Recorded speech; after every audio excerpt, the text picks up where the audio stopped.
Pour l'expérience numéro 5, qui consiste en une étude cinétique de la décomposition du colorant bleu par l'hypochlorite de sodium qu'on retrouve dans l'eau de Javel, c'était une deuxième occasion de manipuler le spectrophotomètre. Évidemment, on n'aura pas l'occasion d'aller en laboratoire, donc on ne pourra pas le faire, mais compte tenu que l'appareil est quand même assez facile d'utilisation, je pense qu'il n'y aura pas de gros enjeux lorsque vous allez arriver dans l'expérience 6. Vous allez encore une fois le réutiliser et je pense que ça va se réactiver assez rapidement, là, compte tenu qu'il est facile d'utilisation. Ça reste toutefois une occasion de trouver l'ordre d'une réaction à partir de données expérimentales que je vais vous fournir.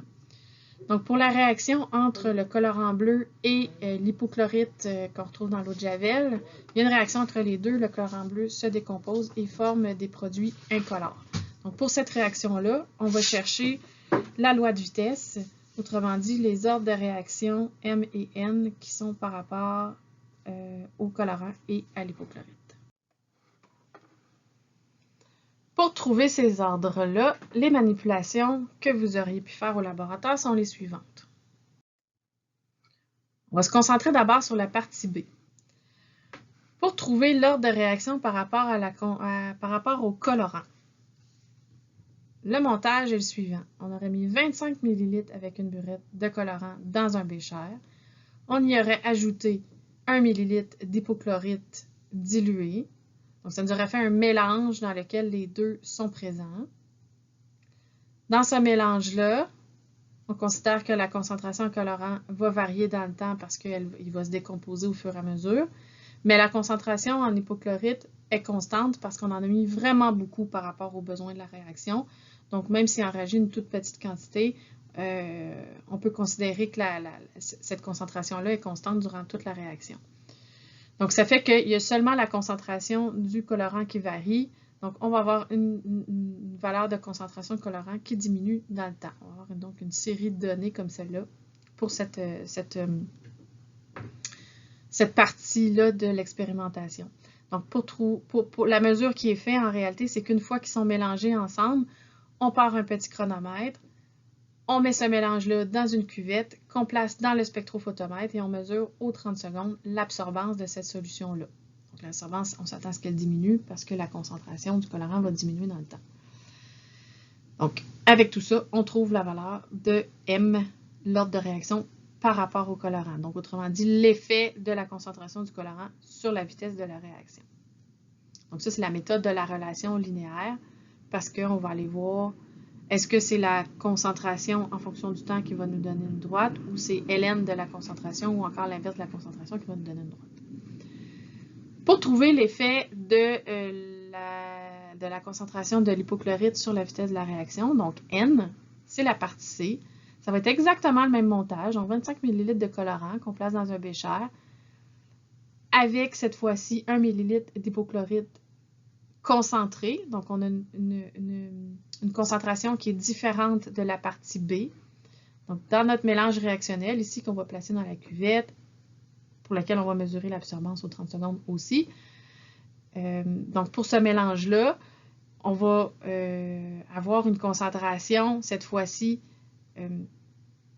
différente d'hypochlorite, ce qui fait que puisque la concentration de colorant est constante, bien là, cette fois-ci, on va voir l'effet de l'hypochlorite en le comparant à la partie B, l'effet de l'hypochlorite sur la vitesse de la réaction. Donc, c'est la méthode des vitesses initiales qu'on va utiliser ici. Donc, par rapport à la partie B, la concentration d'hypochlorite, elle est 2 fois plus grande.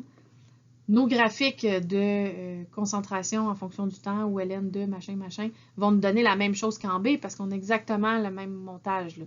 Alors, on va trouver le même ordre de réaction qu'en B. Mais en comparant les valeurs de constante de vitesse, autrement dit la pente qu'on va trouver dans ces graphiques-là, on va être capable de déterminer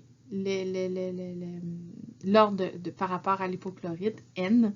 Donc, si vous constatez que vos constantes de vitesse sont les mêmes, autrement dit, N vaut 0, l'ordre de réaction est 0. Si vos constantes de vitesse ont doublé, l'ordre de réaction va être de 1. Et si vos constantes de vitesse ont quadruplé, l'ordre de vitesse sera de 2.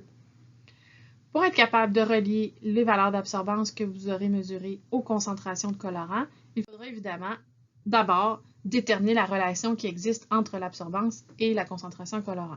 Donc, ça nous prend une droite d'étalonnage. Donc ici, M représente la pente de la droite d'étalonnage. Donc, vous auriez au laboratoire utilisé une solution mère de colorant. Vous auriez mis ça dans des fioles jaugées à différents volumes, préparé différentes concentrations de solution étalon.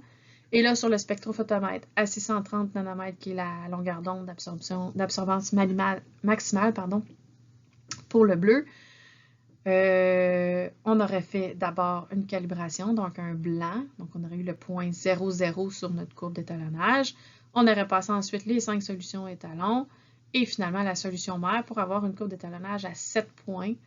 Donc, quelque chose de très précis, ce qui nous permet d'aller chercher cette relation-là. Donc, le travail à faire sera le suivant. Dans votre cahier de lab, je m'attends à ce que vous prépariez l'expérience comme vous l'auriez fait si vous étiez venu au labo. Pour la prise de mesure, la section mesures et observations, il suffira de copier les mesures que je vais vous fournir. Et pour le compte-rendu de l'expérience, vous faites ce qui est demandé dans le texte de l'expérience en utilisant le gabarit Excel qui est déjà déposé sur Léa. Donc, pour les mesures et observations, vous avez ça ici, ce qu'on aurait pu retrouver dans le cahier de lab d'un étudiant.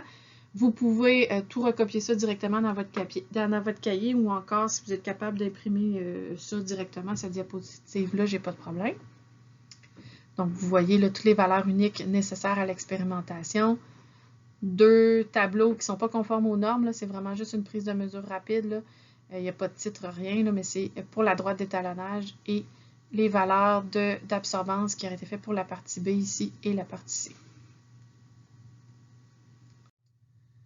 Donc, le gabarit que vous allez retrouver sur Léa a cette allure-là. Donc, vous avez ici à gauche tout simplement à rentrer vos valeurs dans les colonnes en jaune pour générer automatiquement la courbe d'étalonnage dans le graphique qui est ici. Donc, Excel va tout faire ça de lui-même. Vous pouvez venir insérer les valeurs directement des parties B et C dans le deuxième tableau qui est ici pour, encore une fois, générer automatiquement les graphiques de concentration en fonction du temps.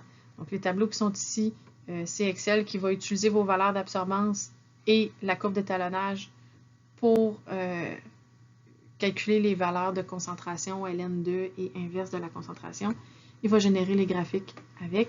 Donc, ça va être tout simplement, c'est bien expliqué dans les consignes du compte-rendu.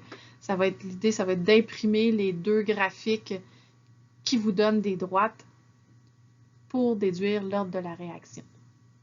Alors voilà, c'est tout. Je vous souhaite un bon labo virtuel.